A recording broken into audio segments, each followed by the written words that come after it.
Keinformasi lainnya, Saudara, kini bertambah lagi jumlah perusahaan yang akan mengenakan pajak pertambahan nilai PPN 10% kepada produk digital. Terbaru, marketplace seperti Tokopedia, Bukalapak, dan Lazada masuk dalam daftar pemungut PPN produk digital. Selain 3 perusahaan itu, ada Bibli.com dan Zalora yang menambah daftar perusahaan yang ditunjuk Direktoral Jenderal Pajak Kementerian Keuangan untuk menerapkan mekanisme pajak pertambahan nilai PPN 10% untuk produk digital. Pungutan ini berlaku mulai 1 Desember mendatang. Dengan demikian, Saudara, kini total sudah ada 46 perusahaan digital, tidak hanya marketplace, yang telah ditunjuk memungut PPN 10% kepada konsumen atas produk digital.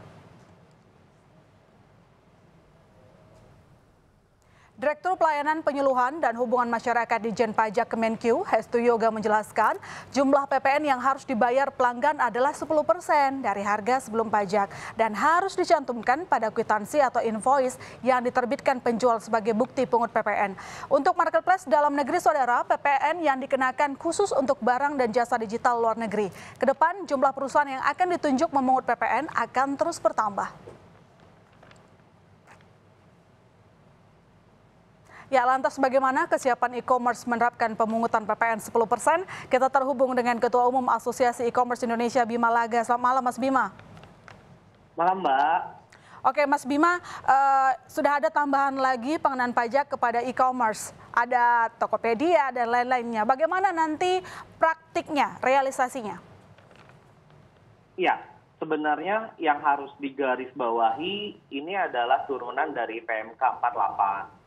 Yang dimana para anggota IDEA yang sebelumnya diminta untuk memungut PPN, sekarang bertambah. Yang tadinya ada platform luar negeri yang berdomisili di Indonesia untuk memungut PPN digital goods, sekarang diminta platform marketplace dalam negeri yang berjualan digital goods di marketplace tersebut. Dan itu yang diminta untuk memungut PPN produk digital. Gitu, Mbak. Oke, Mas Bima, kalau kembali ke produk digital luar negeri, kita lihat kan sebenarnya realisasi PPN yang disebutkan oleh pihak Ditjen Pajak itu cukup besar, begitu. Nah, pertanyaannya berikutnya adalah, memangnya sebesar apa sih kue market untuk produk digital yang dijual di e-commerce?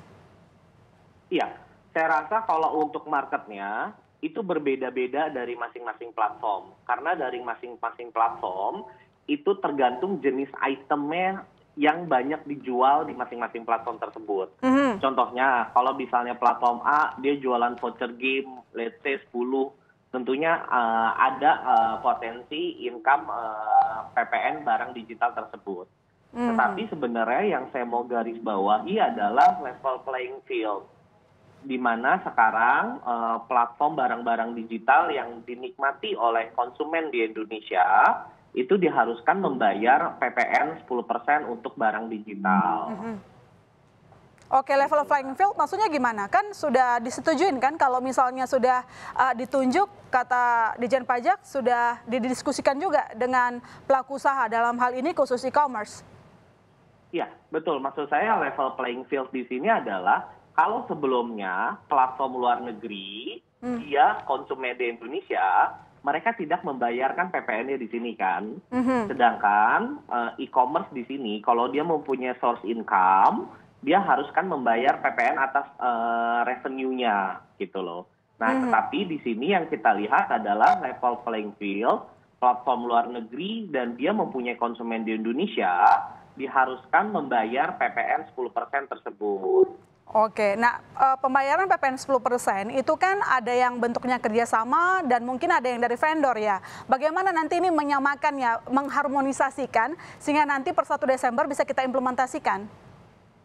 Ya, biasanya konsumen itu harus menyadari barang yang dibeli. Ada beberapa mekanisme. Yang pertama, memang harga yang kita beli itu sudah termasuk unsur PPN 10%. Atau mungkin kalau misalnya Mbak berlangganan layanan musik atau layanan film gitu ya, mereka sudah memberitahukan kalau per 1 Desember akan ada VAT yang harus dibayarkan oleh konsumen akhir, yaitu penikmat dari user di Indonesia. Oke, nah kalau dengan ditetapkannya PPN ini, apakah nanti akan mengurangi minat orang untuk berlangganan produk digital yang diambil dari e-commerce? Saya rasa kalau sudah menjadi gaya hidup dan kebutuhan, itu sudah menjadi gaya hidup ya Mbak. Jadi ibaratkan kita sudah terbiasa seperti tagihan telepon kita gitu ya. Oke. Nah ini adalah sebuah habit yang memang makin lama makin berkembang. Tapi balik lagi, apakah ini mengurangi user di Indonesia atau belum? Karena aturan ini baru akan dilibatkan 1 Desember, kita belum bisa memprediksi akan hal tersebut. Oke, nah pertanyaan terakhir saya, ini kan yang dikenakan PPN. Ada nggak sih sampai sekarang perbincangan bahwa nanti akan ada pengenaan income tax? Belum ada sampai saat ini.